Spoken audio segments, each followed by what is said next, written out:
Bonjour à tous et bienvenue sur Go to the Moon. Aujourd'hui, suite à la conférence de Beaver Creek, un événement incontournable pour les investisseurs dans le secteur minier, Don Durrett, l'auteur de How to Invest in Gold and Silver, a publié une liste sur X qui a attiré mon attention.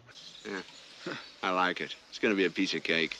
Il met en lumière 11 entreprises minières prometteuses avec un grand gagnant, 1911 Gold, et une prédiction audacieuse. Ces actions pourraient devenir des 10 baggers, c'est-à-dire multiplier leur valeur par 10, voire plus d'ici 5 à 3 ans, à condition que leur atteigne 5000 $ l'once et l'argent 100 $ l'once. Dans cette vidéo, je vais vous présenter chaque entreprise mentionnée, leur projet, leur potentiel. Je vais également partager quelques réflexions sur les risques et les opportunités. Que vous soyez un investisseur aguerri ou simplement curieux, restez avec moi, car il y a beaucoup à découvrir. Let's go. Avant de plonger dans le détail, un point important. L'auteur de ce post base son analyse sur un scénario où les prix de l'or et de l'argent explosent. 5000 $ pour l'or, 100 $ pour l'argent d'ici 3 à 5 ans. C'est une hypothèse ambitieuse mais pas irréaliste si l'on considère les tendances inflationnistes, la demande croissante pour les métaux précieux et les incertitudes économiques mondiales. L'auteur suggère d'acheter toutes ces actions pour diversifier les risques. Chaque entreprise a un profil unique, certaines sont déjà en production, d'autres en développement, avec des projets à court ou long terme. Il souligne aussi que ces entreprises ont été soigneusement sélectionnées parmi les nombreuses présentées à la conférence. Alors, quelles sont ces 11 pépites ? Let's go! Commençons par le grand gagnant de la conférence, 1911 Gold, une entreprise basée au Canada avec un projet aurifère entièrement permis. Donc on a une étude préliminaire PEA qui est prévue au premier trimestre 2026, suivie d'un échantillon en vrac de 90 000 tonnes au deuxième trimestre, qui devrait générer 45 millions de dollars de profit. Production prévue début 2027 avec 45 000 onces à un coût de production AISC de 1700 $. La production augmentera progressivement à 70 000 onces d'ici fin 2028, puis à 100 000 onces d'ici fin 2029. Infrastructure, leur usine peut être agrandie pour produire 120 000 onces pour moins de 10 millions de dollars.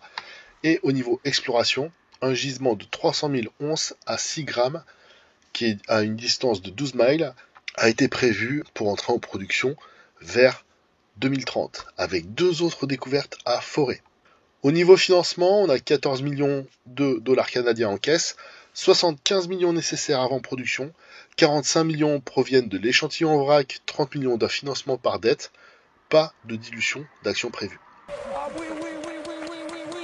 Le potentiel, accrochez-vous bien, à 5000 onces, l'auteur estime que cette action pourrait devenir un 50 bagger, fois 50, grâce à une production de 120 000 onces et un emplacement de choix au Canada.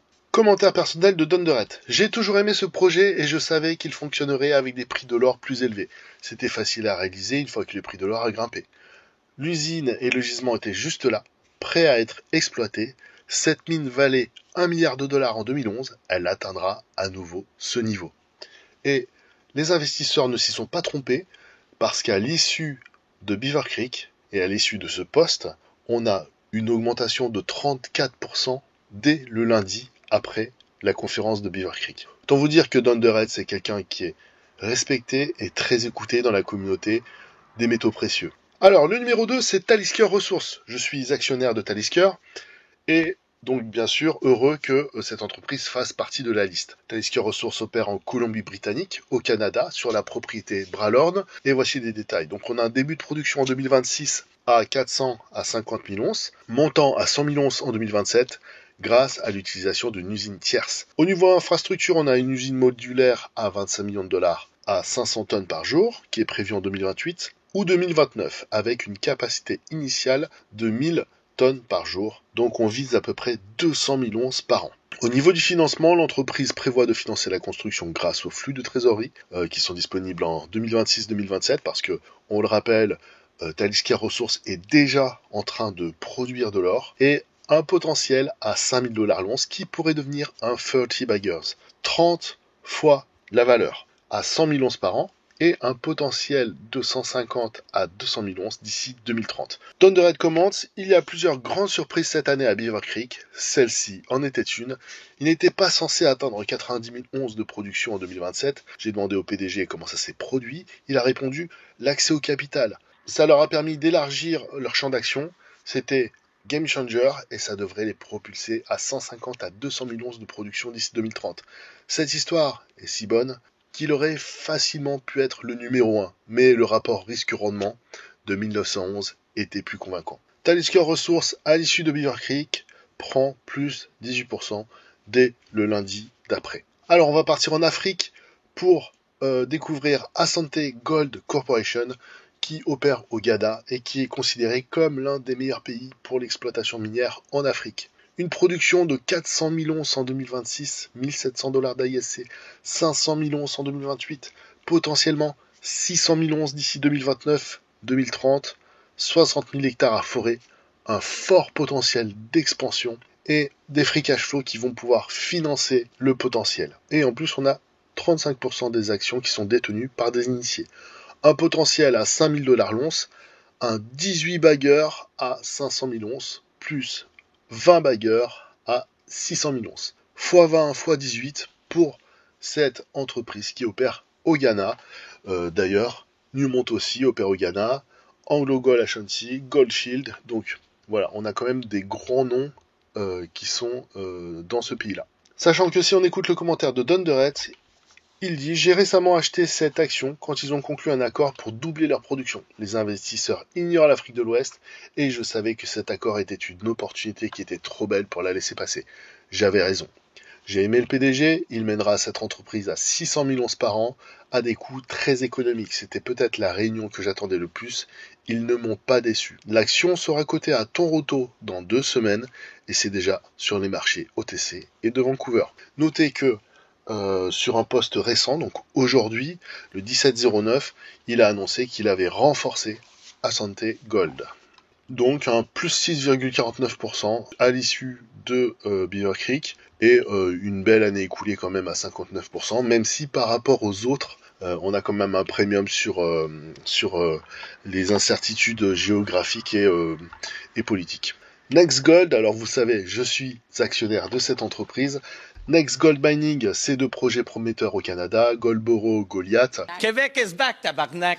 Goldboro qui est entièrement permis d'ici fin 2025, on sera en production et en 2028 avec 100 000 onces à 850 $ d'AISC, un potentiel d'expansion à 200 000 onces, c'est quand même déjà énorme, et un début de construction pour Goliath après Goldboro en production en 2030 avec 110 000 onces à 1100 d'AISC.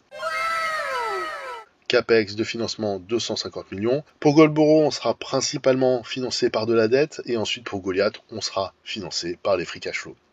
Potentiel x30 pour Goldboro tout seul, x40 avec les 2 projets à 250 300 000 onces par an.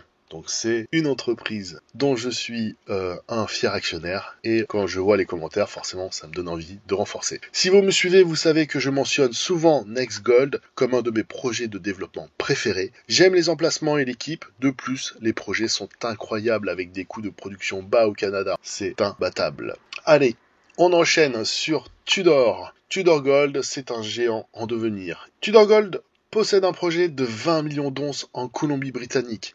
On a un PEA en 2026 et une production visée à 200 000 onces par an à partir de 2028. On a un nouveau PDG expérimenté et on a un pivot plutôt vers la production que l'acquisition. Les 17 millions d'onces restantes offrent un potentiel d'expansion énorme. C'était un coup brillant du conseil d'administration et ma plus grande surprise à Beaver Creek cette semaine, dit Thunderhead. Ils auraient pu continuer à forer, attendre une offre d'achat, mais cela aurait-il satisfait les actionnaires? Peut-être, mais pas autant que posséder un producteur de 200 000 onces par an au Canada avec 17 millions d'onces encore dans le sol. Et effectivement, Tudor Gold coche énormément de cases avec un projet magnifique.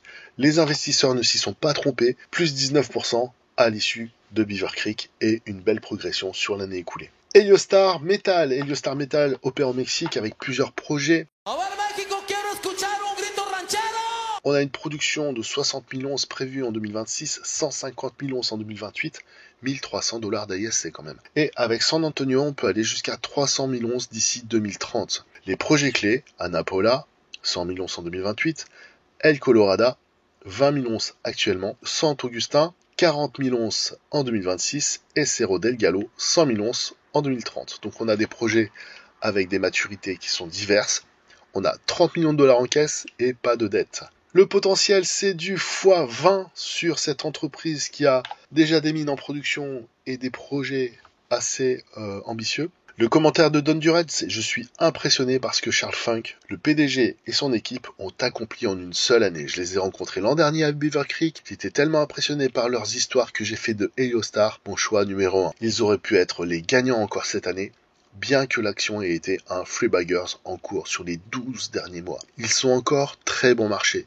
C'est une belle histoire, c'est une bonne équipe, c'est un investissement à 4 ans, certes avec du risque, mais s'ils réussissent, cette action va performer avec des prix de l'or plus élevés. Effectivement, Heliostar, sur une année, 384%. Allez, GoGold Resources, c'est une entreprise qui opère au Mexique avec le projet Los Ricos. On a Los Ricos Sud et Los Ricos North. Donc le sud, c'est en 2028 avec 6 millions d'onces d'argent. Et le nord, 9 millions d'onces d'argent aussi. 140 millions de dollars en caisse. Des capex à 227 millions pour Los Ricos Sud. On a un potentiel de 20 baggers à 15 millions d'onces à 100 dollars selon Don Durrett. Lisons son commentaire. Je ne suis pas excité à l'idée d'attendre jusqu'en 2030 ou 2031 pour que Los Ricos North entre en production. Mais c'est un projet de haute qualité avec d'excellents flux de trésorerie. C'est trop bon pour être laissé hors de la liste. Et on enchaîne avec Orosur Mining qui développe un projet à haute teneur en Colombie. On a 300 millions prévus par an à 4 grammes par tonne sur 10 ans, début 2028-2029. On a une exploration de 40 000 hectares avec des découvertes sur 3 propriétés. 50 baggers à 300 millions par an à l'horizon. Alors le commentaire de Don Durrett. Celle-ci semble un peu trop belle pour être vraie, mais j'ai aimé le PDG. De plus, les résultats de forage à Pépas ont été excellents. Je pense qu'ils ont probablement 3 millions d'onces. Nous le saurons au 4e trimestre, quand ils publieront leur première estimation de ressources. Le chemin vers la production est très rapide, directement à un DFS seulement 6 mois après la première estimation. J'aime leur potentiel d'exploration et je ne pense pas que cette première estimation soit la fin de leur expansion des ressources. Orosur Mining qui gagne plus 16% à l'issue de Beaver Creek entre ici et ici. Alors, Laontan Gold développe un projet à ciel ouvert en Nevada. Production 70 000 onces par an à partir de 2027, un potentiel de 80 000 onces à 1350 d'AISC, des ressources à 1,8 million d'onces avec un objectif de 3 à 4 millions d'onces, capex de 150 millions finançable selon le PDG. 15 baggers à 80 000 onces par an. Ça devrait être un projet à ciel ouvert pour 80 000 onces pour le commencer. J'attends d'eux qu'ils trouvent au moins 3 millions d'onces, ce qui devrait mener à une croissance de la production. Ça rend cette action très bon marché. Les investisseurs semblent inquiets du financement du CAPEX de 150 millions de dollars. Je suis confiant sur le fait qu'ils peuvent le financer après avoir parlé avec leur PDG. Certains s'inquiètent de la métallurgie des sulfures, mais ils ne les exploiteront pas avant environ 8 ans. Et je pense que le procédé chez Sapic fonctionnera après les premiers résultats de test. Laontan Gold, plus 4%.